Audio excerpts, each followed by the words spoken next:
Everyone, আসসালামু আলাইকুম। কেমন আছেন আপনারা সবাই?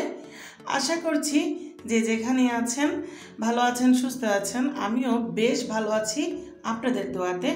চলে আসলাম নতুন আরেকটি রেসিপি নিয়ে। আশা করছি আজকের এই রেসিপিটি আপনাদের কাছে অনেক ভালো লাগবে। আজকে আপনাদের সাথে শেয়ার করব ছুরি শুটকি ভর্তা।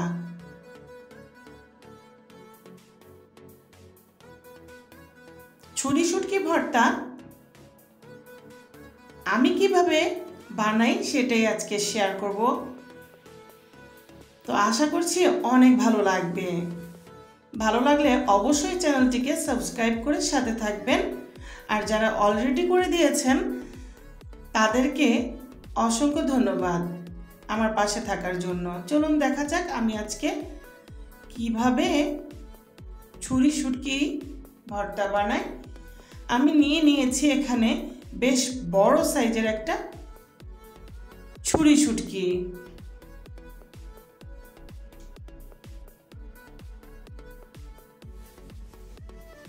শুটকিটার মাথা আমি আগেই ফেলে দিয়েছি। এখন আমি এই শুটকিটাকে কেটে নিব। মাঝখানে যে একটা কাটা থাকে সেটা ফেলে আমি কুচি কুচি করে কেটে নিব।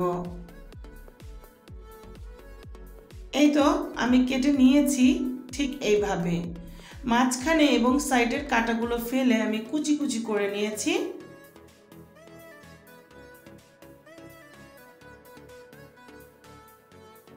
এখন আমি পর্যাপ্ত পরিমাণ পানি দিয়ে ভিজিয়ে রাখবো, কারণ শুটকিগুলা অনেক শক্ত। 10 মিনিটের মতো ভিজিয়ে রাখলেই শুটকিগুলো একটু নরম হয়ে যাবে এবং ভালোভাবে আমি ধুয়ে নিব। এখানে নিয়েছি আমি শুকনো মরিচ, নিয়েছি আমি এক টুকরো লেবু, ধনিয়া পাতা কুচি আর পেঁয়াজ কুচি। এখন আমি একটা ফ্রাই প্যানে প্রথমেই আমি শুকনো মরিচ ভেজে নিচ্ছি। ঝালটা আপনারা আপনাদের স্বাদ মতো দিয়ে নেবেন। আমি এখানে 6টা মরিচ নিয়েছি। এখন মরিচগুলো তুলে নিলাম। এখন দিয়ে দিব আমি শুটকিগুলোকে।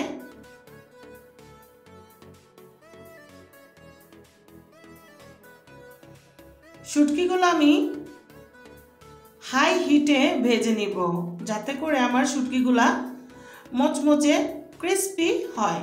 খেতেও অসাধারণ হবে যদি শুটকিটা আপনারা ক্রিস্পি করে ভাজেন।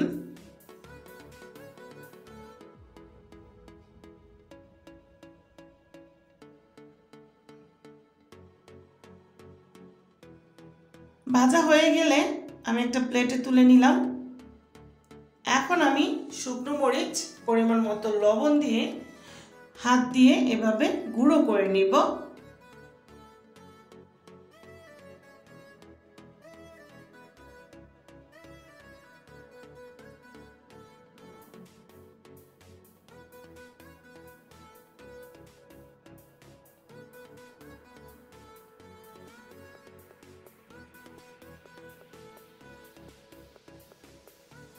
গুঁড়ো করা হয়ে গেলে এখন আমি অ্যাড করব পেঁয়াজ কুচি।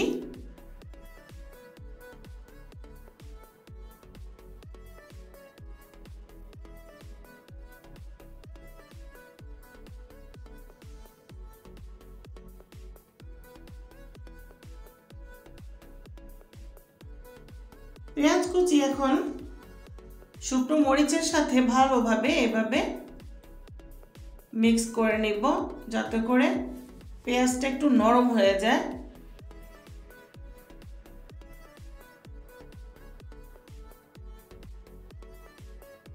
এখন শুটকিগুলোকেও আমি একসাথে মিক্স করে নিচ্ছি।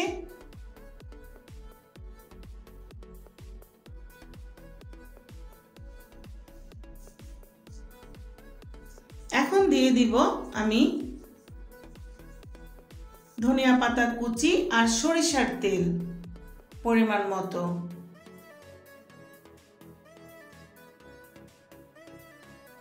দিয়ে দিব লেবুর রস। লেবুর রসটা দিলে এই ভর্তাটার স্বাদ দ্বিগুণ বেড়ে যায়।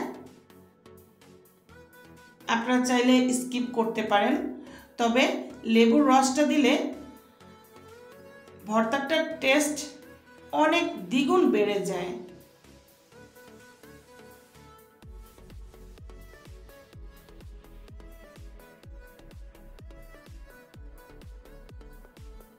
এই তো মাখা হয়ে গিয়েছে ছুরি শুটকি ভর্তার রেসিপি। আজকে আমার রেসিপিটি আপনাদের কাছে কেমন লাগলো কমেন্ট করে জানাবেন। ভালো লাগলে অবশ্যই লাইক দিতে ভুলবেন না।